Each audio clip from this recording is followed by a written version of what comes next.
And this week for our undergraduate criminology course, we are thinking about moral panics. To talk about moral panics, we need to first define what they are. Good and Ben Yehuda, in their theoretical treatment of moral panics, identify 5 features. The first is a heightened level of concern about an issue or a behavior. Well, we often have concerns, but that's not enough. We have to have a concern about its consequences for the society. So it's a threat, not just to an individual, not just to one person, but to the fabric of the society. It's often raised by what we'll call a moral entrepreneur. This is a theory that Howard Becker developed. And the threat would be against a social norm, a way that things either actually have been or are believed to have always been.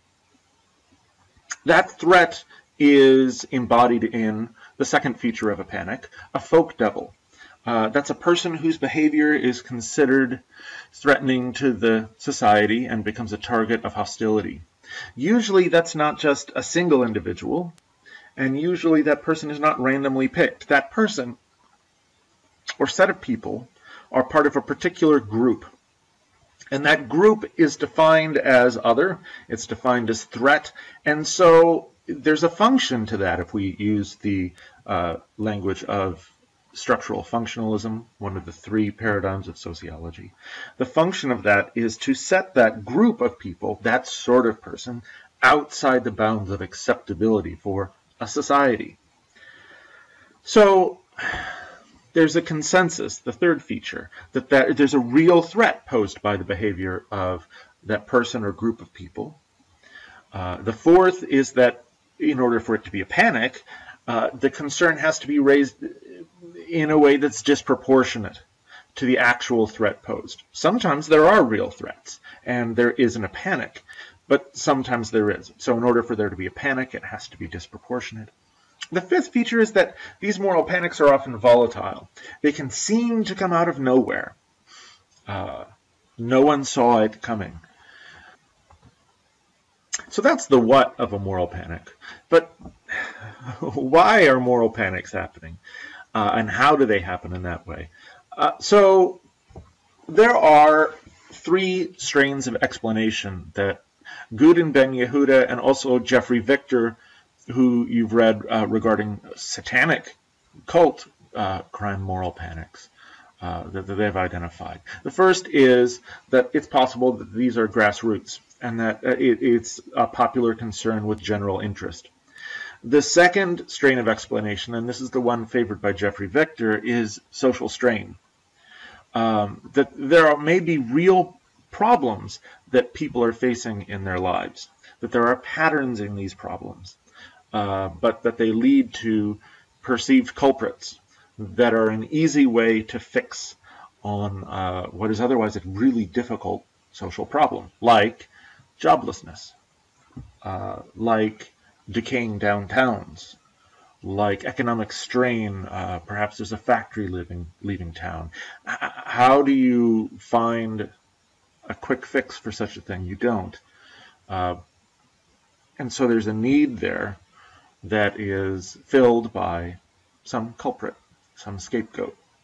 That social strain, in order to be developed into a moral panic, will have to be pursued by moral entrepreneurs. There's that word again. We'll come to it in a moment. The third possibility is of interest groups. It's possible that there are some groups in a society that benefit from moral panic, that actually make money or gain power through the pursuit of a moral panic, who profit from a particular group being excluded and sometimes persecuted, as in literally witch hunts, the criminalization of certain classes of people. So that third explanation is different than the second in that this is an engineered kind of panic, one that is actively stoked by people who are pursuing a particular interest. So in all of these discussions, we've talked about moral entrepreneurs so far. What is a moral entrepreneur? Well, Howard Becker, when he's thinking about moral entrepreneurs in the middle of the 20th century, thinks about two crucial kinds of actors. The first is a rule creator. This is a moral crusader. Often individuals who may have benevolent motives. Often successful rule creators are individuals from the upper echelon of society, individuals who are from the upper crust, who have legitimacy based on that, which lends a kind of moral authority to the claim of a panic. So you might think about in the moral panic in the 1980s and 1990s regarding music lyrics. Do you remember this? Who was the moral entrepreneur? It was Tipper Gore. How was she part of the upper echelon of society? She was the wife of the vice president. So what about the moral panic about cocaine, especially crack cocaine in the 1980s? Who was that led by? What was that moral panic led by? It was led by Nancy Reagan. Who's Nancy Reagan? She's the wife of the president.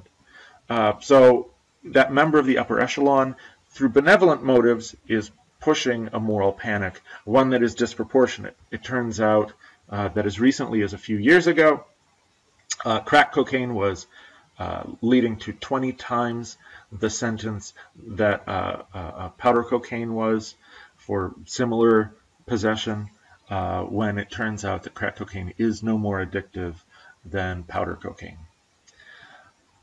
So the focus of the crusade is often targeted toward lower status groups. Oh, Tipper Gore. What was the target there? Rap music. When rock and roll music, I mean, if you think about the very phrase rock and roll, what's that about? Okay, it's a vulgar music, but it wasn't targeted. Rap music was. What about Nancy Reagan? Okay, crack cocaine. Who uses crack cocaine? Disproportionately, poor black people do. Who uses powder cocaine, which was not targeted in Just Say No, this campaign? White and more affluent people in urban centers. So these crusaders are often these rule creators who are moral entrepreneurs, right?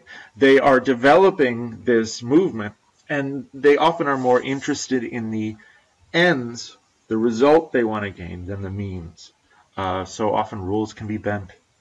Public awareness can be the initial goal, but eventually, according to Howard Becker, these moral crusaders want to become rule creators. They want to see rules passed and implemented, and that's almost always the eventual goal of a moral panic. This second kind of moral entrepreneur then is created. If you create a rule, somebody has to enforce it. And often individuals who are the moral crusaders become the rule enforcers. You can think of Harry J. Anslinger, who was the commissioner of the Federal Bureau of Narcotics from 1930 to 1962. Long before then, he built his career on a lecture circuit as a rule creator in favor of drug criminalization. And he was a rule enforcer carrying out that criminalization. So we can think about those patterns for a moral entrepreneur again. He created, through his office, movies that were instructional, like Reefer Madness. Women cry for it, men die for it. If you ever watch this movie, you'll see the notion that people who smoke marijuana will almost immediately lose all moral grounds, in some cases become axe murderers. It will destroy your children. This was not based in reality, but it was highly consequential. It's what led to criminalization of marijuana and other drugs. Anslinger is not speaking randomly, but he's speaking about particular groups. And when he's talking about the dangers of drugs, he's talking about the dangers of particular groups. You can actually look at his materials in federal government records, and you'll see a quote. He'll say, there are 100,000 total marijuana smokers in the United States, and most are Negroes, Hispanics, Filipinos, and entertainers. Okay, so we have some outside groups, right?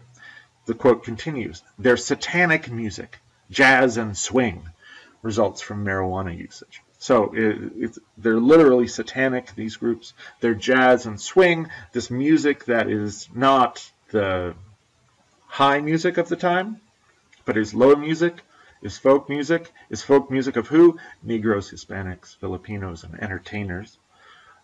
And it's resulting from marijuana usage. So these rule enforcers, once they get into a position of authority, they have the job of administering the new rules that are prompted by the moral crusade that is based in the moral panic. If you have a successful moral panic, the trick is that the rule itself justifies the enforcer's role. And so then the enforcer has an entire career. Harry J. Anslinger, in the 20th century in the United States, had a more than 30-year career. He had a job. His life's work was based on that rule, the rule of drug criminalization. To continue that enforcer's role, to continue that job, the rule has to be preserved. It has to be protected. It has to be maintained. And so questions about the veracity of a moral panic. Is marijuana really that harmful? It can be viewed as a disrespectful assault against the legitimacy of the rule, but also the legitimacy of the rule enforcer.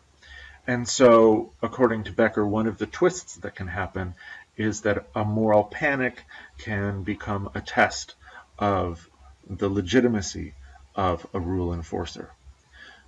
When that rule enforcer goes away, or the legitimacy of the rule enforcer and the rule is broken, often the absurdities of that rule can emerge and a moral panic can collapse.